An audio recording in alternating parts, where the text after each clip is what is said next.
Welcome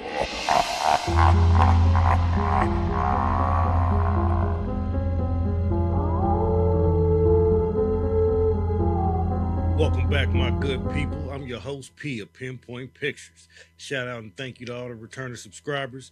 And if you're new here, don't forget to hit that button before you go so you know when I drop a new video. All right, now, horror fans, these are the scary hours. Tonight, we're dissecting Return to Silent Hill, a film that brings the town's fog back with a vengeance. I've mentioned this before about being a longtime gamer, starting way back in the 80s, and as I advanced, became a big-time fan of survival horror games such as Silent Hill, and even though we haven't had the greatest of luck with game adaptations turning into movies, the trailer for this movie teased some potential. So let me review and share my quick thoughts on the latest video game to movie release, Return to Silent Hill. Let's dive in.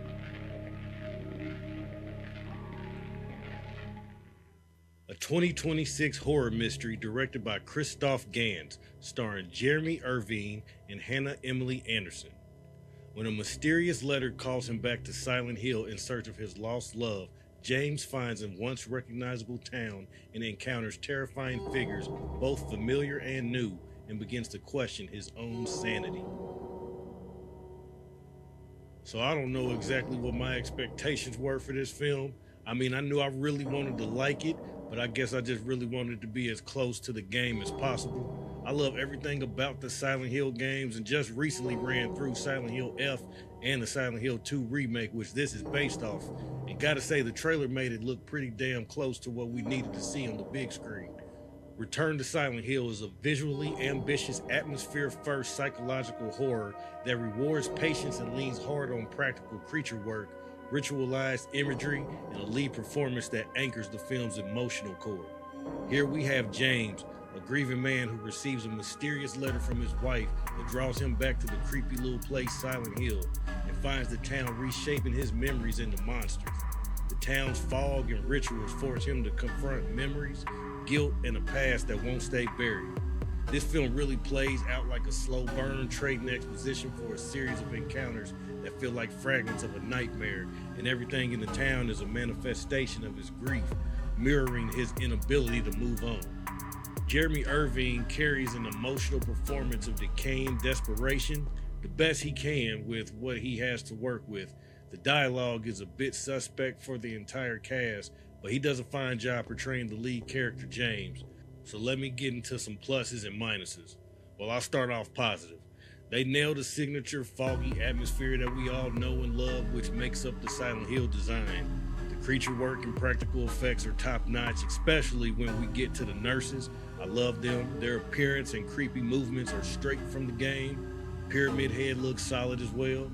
The sound design works with low frequency drones and the sudden absence of sound to assist the tension. The score complements certain scenes beautifully for a dreadful vibe and work as a major part of the experience. But the negatives that drag this movie down are major. Even though this is a video game adaptation, it seriously feels like you're just watching the video game instead of a live action movie. I feel like the film is a little too bright even when it's supposed to be dark. The cinematography was kind of hard to look at times. Like I said, it really felt like I was watching someone playing the game, camera angles and all, or the whole movie had a massive CGI filter over it that made it look like the game's cutscenes. Then there's so many changes to certain storylines and characters that don't make any sense.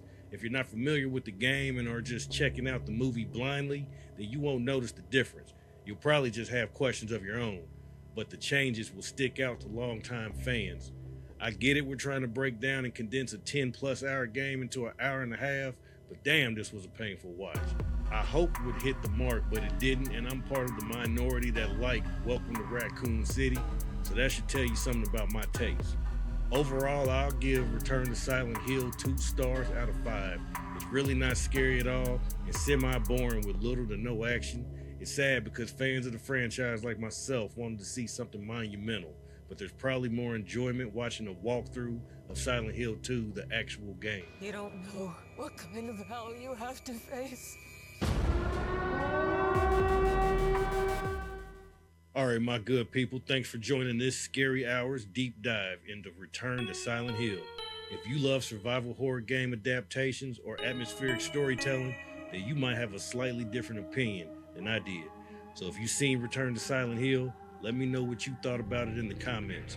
If you enjoyed this deep dive, subscribe to the channel, hit that like button, and come back for more Scary Hours late night finds and horror cinema. Until the next time, I'm your host P of Pinpoint Pictures. Y'all be safe out there.